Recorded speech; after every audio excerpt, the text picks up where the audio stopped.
Welcome to the Profitable NDIS Provider Podcast, where we're joined by your hosts, Tania Gomez and Paul Bryan. In each episode, we'll be sharing valuable insights and tips to help you turn your NDIS business into a profitable venture.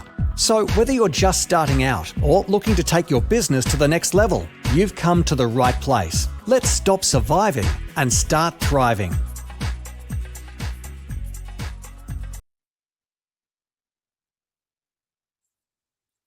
Welcome everybody to the Profitable NDIS Provider Podcast. My name is Paul and I'm here with my brilliant co-host, Tania Gomez. How are you doing today, Tania? I'm wonderful. It's great to be back. It's great to be sitting here with you. How are you? I'm really good. It's been a massive month.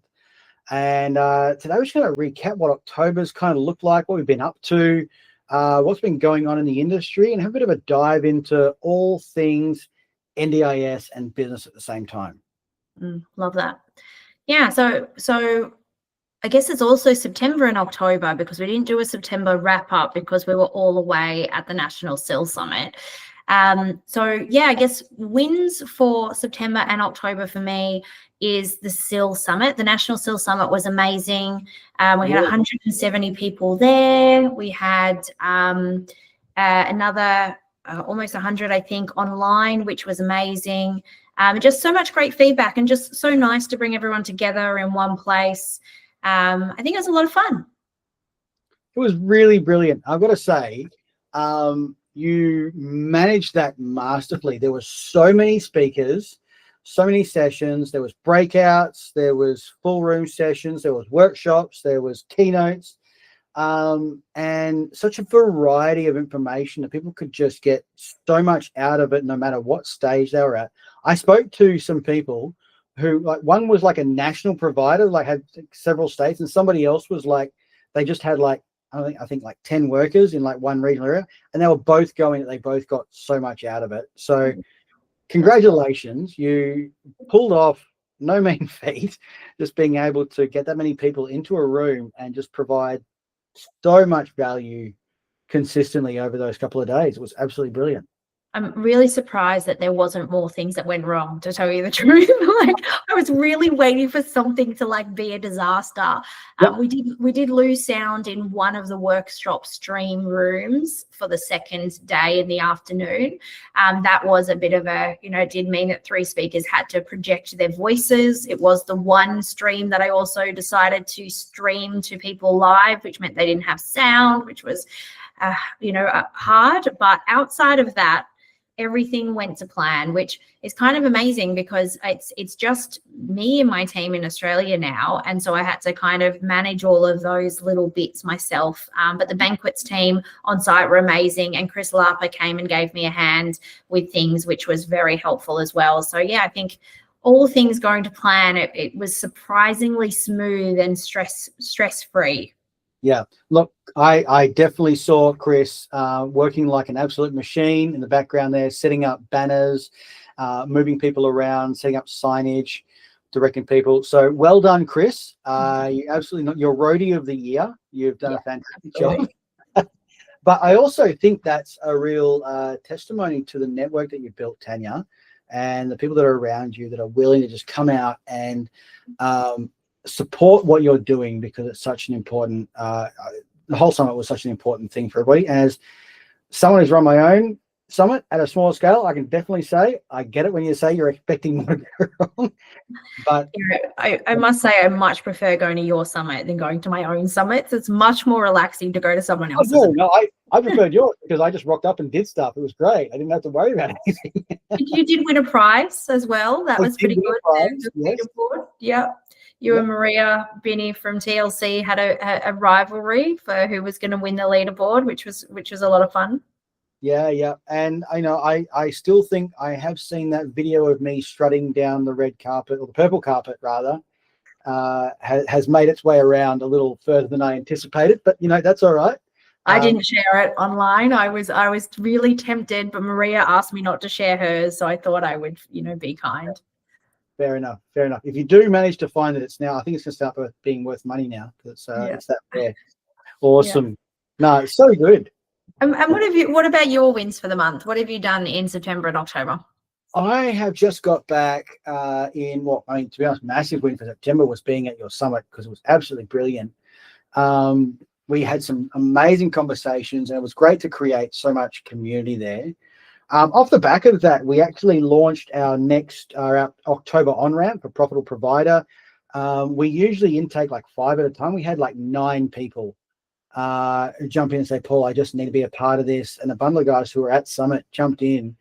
And we've just sort of finished up our on-ramp now. And they're just the wins that have come through from this. People have unlocked their team's potential. People have solved problems we've been working on for 6, 12, 18 months in the last couple of weeks. And it's been just really awesome to see these guys just go in and jump onto the next level of business. Plus, I also went to Melbourne. And we did our Provider X in Melbourne. It was brilliant. We had James Loveday came along, and also Natalie Piscopo did a really cool interview from her chapter in the book around client-centered care. And I think it really impacted a few people in the rooms around what care really looks like when it comes from a business perspective and how you can really impact people with the business that you run. And it was amazing to see some light bulbs go off. So yeah, it's been really, really cool. Yeah.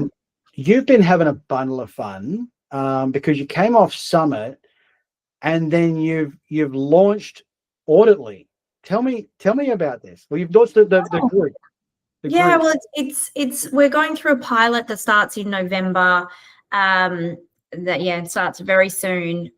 We've chosen 20 providers. We ended up with about 75 providers expressing interest to be part of our pilot, which is amazing. Auditly is kind of, so I've sold policies for very many years, and the problem with policies is that once you buy a Word document, it's impossible for someone to maintain it. Like the idea of buying off-the-shelf policies is you contextualize those to your documents and you make them your own. But the problem with that is then when the person who wrote your policies has to change them because the standards change, you basically have to do all those editing again because they can't just edit your version, right? They edit their version and send you a new version of the first version you got, and you've just done all this work and all of that is lost. And obviously the policies aren't written for you specifically. They're written generically for 36 different registration groups in the NDIS that might use those. So our core policy manual is 800 pages as an example, and you get about 50 to 60 forms that go with that. So the idea is, how do we use AI to actually contextualize these documents to you without losing anything that's important? And that's kind of where we started. So I want to create the most cost-effective solution and the best solution that's possible for policies in the NDIS and the home care space as our first starting point. We are looking at other sectors, but the idea is that we've added all of our policies that we know have passed audit thousands of times inside. It then gives you a wizard, and the wizard kind of takes through learning your business with prompts. So if you have a business plan, you upload it. If you have a style guide, you upload it. If you don't, we've got questions that we ask you questions. So it gets information about your business, and then it tailors the documents to just what you need. Once it knows what documents you need, it then goes through and asks you, well, like, how do you want these written? Do you want it written in plain English as an easy read for a participant? Do you want it a little bit more complex but still simple for a support worker? Or is this something for a board and it needs to be very formal? Or is it somewhere in between? So you can choose like the level of language, and then you can also choose the look and the feel. How do you want it to look? You know, you can put policies, your colors, all those different things, logos, etc. on it, and make it look like yours. And then you can download the documents. And so you can download them as individual documents or as a policy with lots of documents. And then it links to things like your handbooks as well. So, and the main benefit is that as things in your business change, you can just come back in and say, look, we no longer have a general manager. We now have an operations manager, and it'll tell you like what needs updating.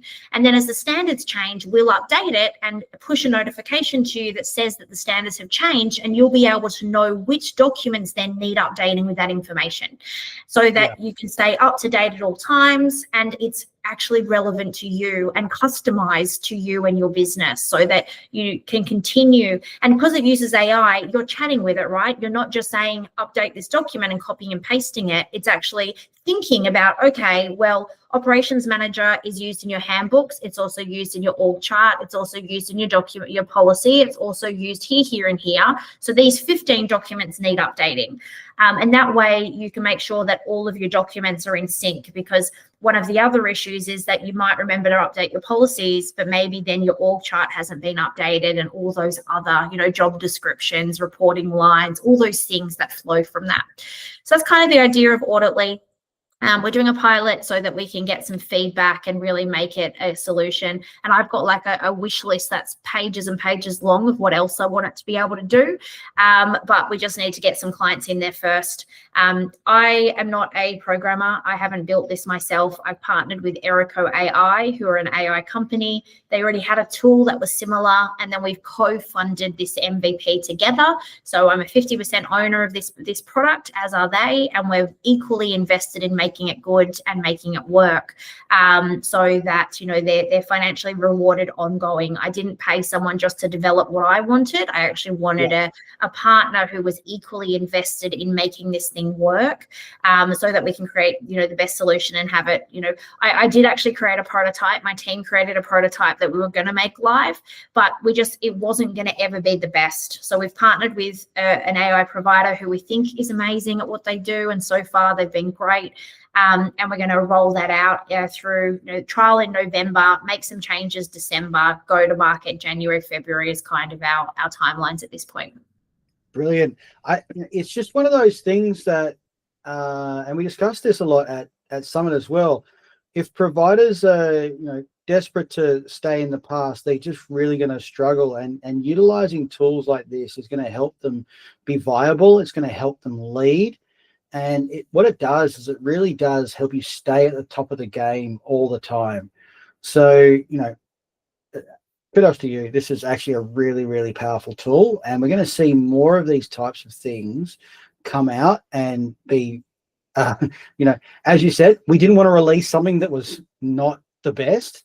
So we've put the effort in, I've partnered right, but we're seeing a lot of stuff come out that is just really average, which is probably going to cause more problems than good.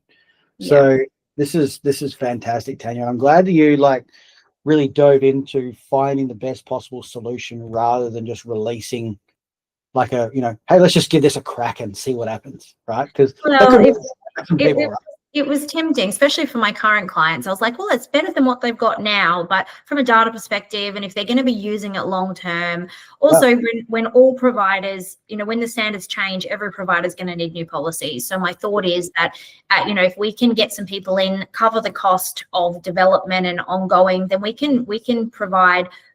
Currently people spend on average about $2,500 to buy policies.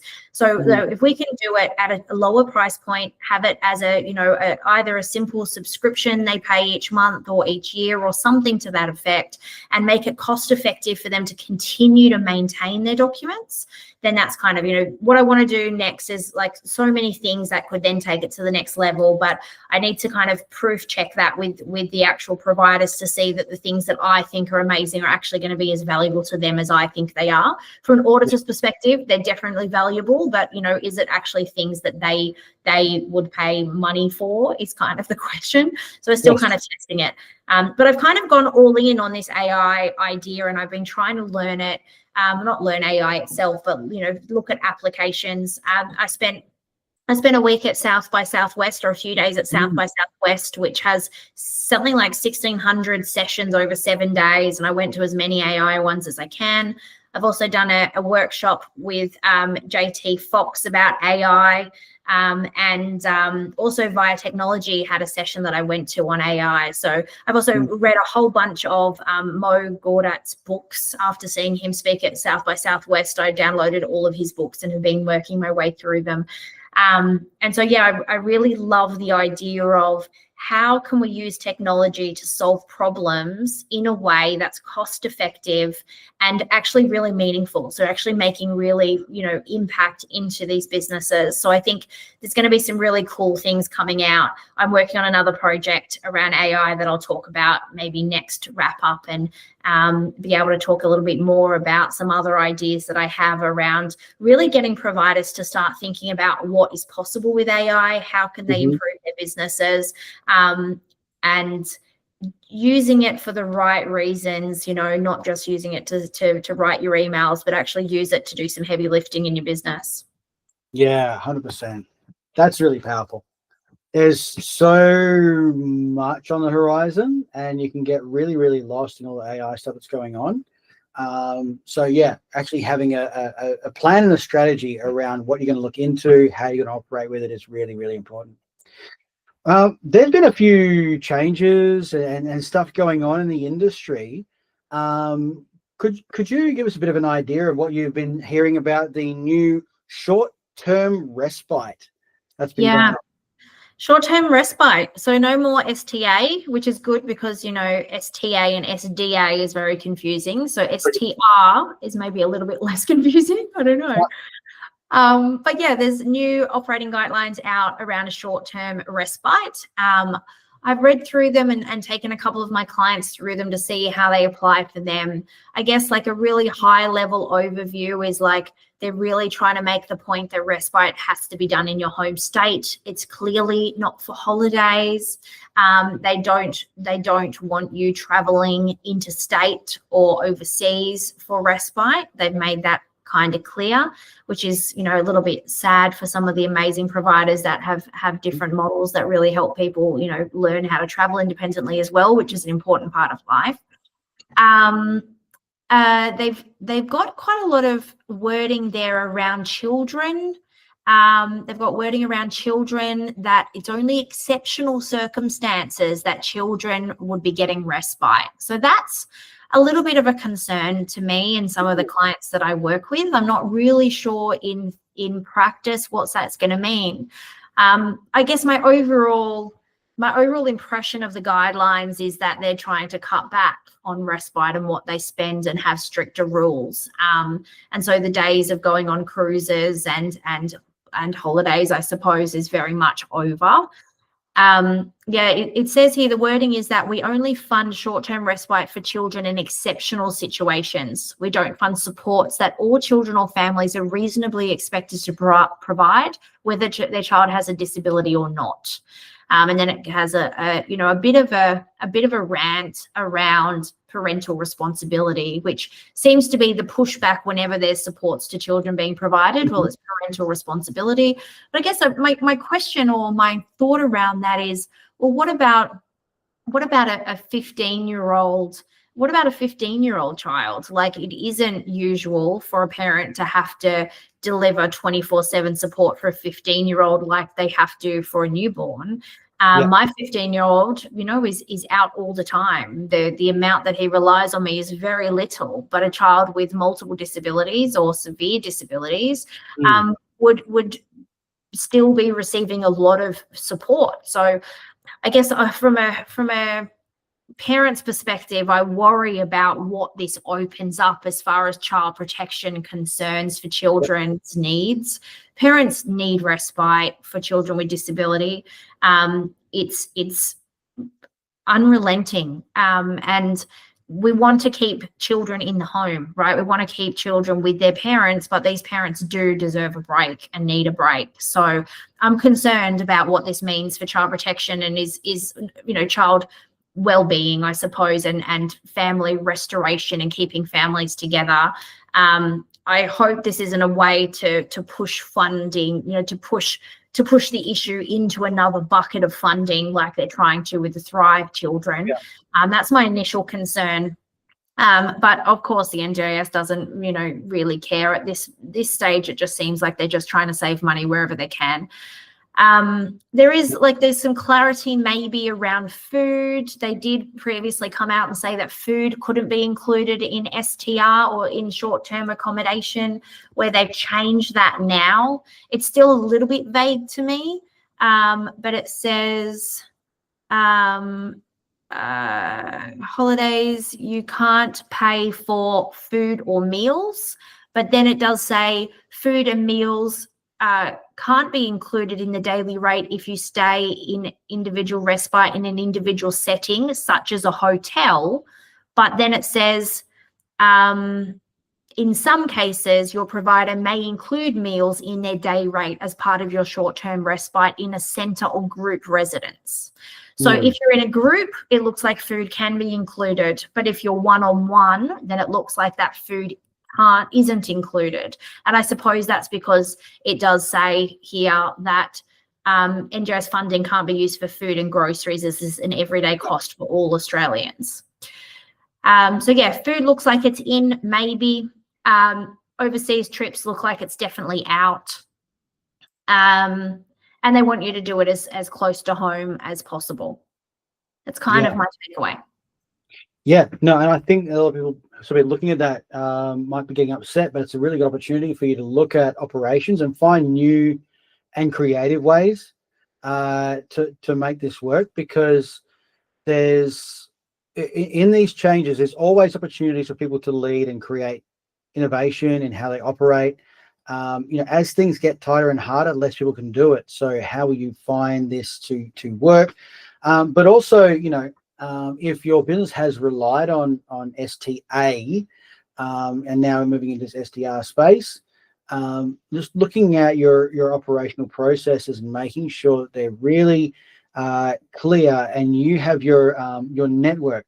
So, for instance, when it talks about like when we fund it for children, except for exceptional circumstances, I've heard way too many people who are just getting their assessments really phoned in, like really useless assessments, and losing funding. But if they're actually putting the effort in, and you're actually collaborating with your team, whether it be OTs, physios, and those guys around the assessments that you're doing, really helping people understand maybe it's the severity of the disability or the behaviors, or whatever it might be, that would allow those type of things to continue, especially in those family situations where it really does get heightened that respite is needed so much more. So there's always opportunity, and you might say we've got to play the hand we're dealt, but there's also plenty of room, as we've seen before, for creating a bit of a groundswell around solutions, providing proof that certain things are required and that changes have been done as well. So yeah, I think there's lots of opportunity here as well. And also we've got the new price guide that is hit out as well. Yeah, there's a new price guide. I haven't spent a lot of time in this document to break down all of the differences. But my understanding is that it's kind of what we expected. There was the therapeutic supports reduction that came through in a few of the categories that we were expecting. And I believe there's no big surprises. We're kind of expecting it all. But nonetheless, it's always a bit of a nervous time when the price guide comes out, because we need to update service agreements and potentially change schedule of supports, and try to figure out how we do all of this inside these new funding brackets or timeframes, periods, I think they call them, around. So yeah, lots of changes there for people to get their head around. I think operationally, the price guides is one of the biggest impacts on a provider is just managing the change that creates within the business. Yeah, no, there's always lots to be playing with and always staying on top of. I know every time things change a little bit, people start to argue a bit about what they're going to be doing, but just make sure you got a really good handle on what is applicable to you, how it operates.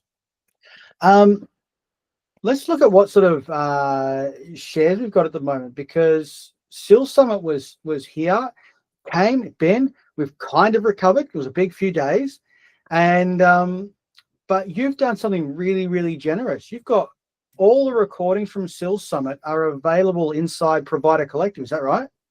Yeah. So you can access the SIL Summit recordings inside there to have a look at all of those. So that's definitely, you just go to providercollective.com.au, and I believe they're all inside there. yeah, that's to try and make sure that we get enough information out there for SIL providers, and they can recap. So yeah, they're all there for you to access. That's brilliant. And there was so much powerful information in those sessions, and there's a few real standout ones for me as well. But being able to go back through it, because I know when you're there, there's a lot of stuff going on. So being able to go back through, listen to them, go over your notes and see, right, how am I going to actually apply this? Because we can go away and learn stuff, but if we don't apply it, then we're not getting any benefit from it, right? Yeah. Awesome. And I believe that you've also got a little bit of a special deal for people at the moment as well. Yeah. So we've run a couple of our provider hub sessions around Australia, and also our provider X events in most states now. And what we decided to do was, as it gets into Christmas, it just gets, all the pressure comes on a provider a little bit. And so we're running 2 key sessions, one at the beginning of December, and it's called Holiday Like a Pro. And then in January, we're running a session called the 26th Launch. And it's just a bit of a process that I took my clients through on getting very, very clear on how we're going to operate over this next period, but also kind of swinging for the fence when it comes to the next year as well, laying out what are we going to take, what are we going to lean into in the new year, what are we going to leave behind in 2025, and what will this year look like, how are we going to plan out, how are we not going to be at mercy of the industry, but create a business that will continue to thrive and grow over the next 12 months. So we're actually opening that up. And if you're at one of those events, you'll be getting an invite.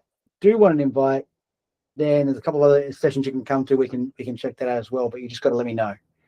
And it's going to be absolutely amazing. Beautiful. That's really great as well. I had lots of the people at the National SIL Summit talk about how much it's changed their lives, the profitable provider program. I think I have a whole bunch of clients in there now. So I hear positive feedbacks about it just constantly. I actually have people saying to me, I can't come to your group session because Paul's having a group session. Like, that's how I know that they're your client. Right. Daylight savings has just come. So for the Melbourne and Sydney guys, we now do our calls at lunchtime at 12 o'clock. So, just heads up. Daylight savings is always a bit of fun when we do our group calls. That's okay. Hey, what's coming up in November for you, Tania? Yes, so we've got the Auditly trial that I spoke about, and we've also got our new books coming out, our Future-Proofing Your SIL Business and Future-Proofing Your SDA Business books will be coming out in November and maybe early December. We'll just see if we can get both of them out in November, or maybe the SDA book might be early December. But the books are finished now. They've gone through the editor. They're with the authors for the final review. They then go to graphic design for the internal bit of the book, and then they go to publishing. So yeah, I'm really excited about that. It'll be our second and our third book. So I'm really excited to see that come to life and to see that those resources come out there. So yeah, that's what I'm looking forward to most. What about you, Paul? We actually had so many inquiries for our October on-ramp that we had a couple of people say, hey, look, I can't do it in October. Are you doing it in November? I go, that was kind of our last one. But because we had a few people ask, we're actually running a sneaky last on-ramp in November with a few guys that joined up. And so we've just made some space. I'll be dropping that email out pretty soon because off the back of Melbourne, we had a bundle of people who were just really keen to jump in, get some stuff sorted out over the next 4 weeks, and take things to the next level. So we're going to have a great time doing that. The on-ramp is always a lot of fun. We just do a couple of group sessions, get you a bundle of tools into their hand, and then work with you one-on-one as well, because we believe in one-on-one support, community training, and it's just been an amazing platform that's helped people get some massive traction in their business. Awesome. Yeah. I can't wait to see what all these amazing providers achieve. It's pretty phenomenal, the outcomes that they get. The whole premise is we want to build industry leaders, people who have got really good operational processes while also delivering the highest level of supports. And sometimes those two feel like they're in competition with each other, but they just don't have to be. And we just really built some amazing stuff with, and some of our guys, like our inputters, like some of our clients are building the processes that we're launching with other guys. And it's just amazing to see that this community development has taken place where, we do the work, but we support each other so much with all the providers that are in there as well. Beautiful. Yeah, I think community is something that's so important, right? Just knowing other people you can ask questions to that are going through what you're going through and can help you, get a leg up. It really does make such a difference and makes business just so much more enjoyable, less lonely, less barriers. It's 100%. It's really such an important part of it. It really is. Well, this is our October wrap up. We're about to head into November. Any final words for us, Tania, before we head off today? No, I don't think so. I think just, keep being awesome. We know that it's tough in NDIS land with all this instability, all the changes, everything going on. I guess just keep going. You're doing an amazing job. Your participants need you, and it's just so wonderful to have such a group of dedicated disability professionals in the space. And if you haven't already, like and subscribe to our podcast. Yes. Look, thank you guys for listening. We love doing this podcast. We'd love you to share it around and tell people about it, because all we want to do is get support into your hands for free on a regular basis, so you guys know what's going on, you don't miss things, and you just hear what's going on and what's at the front of the community. So thank you so much, team. Have an amazing one, and we'll speak to you on the next podcast. See you then. Thanks for tuning in to another episode of the Profitable NDIS Provider Podcast with Tania Gomez and Paul Bryan. We hope you found today's episode informative and valuable. If you enjoyed the show, please don't forget to subscribe, leave us a rating, and share it with others who could benefit from our insights. Until next time, keep thriving.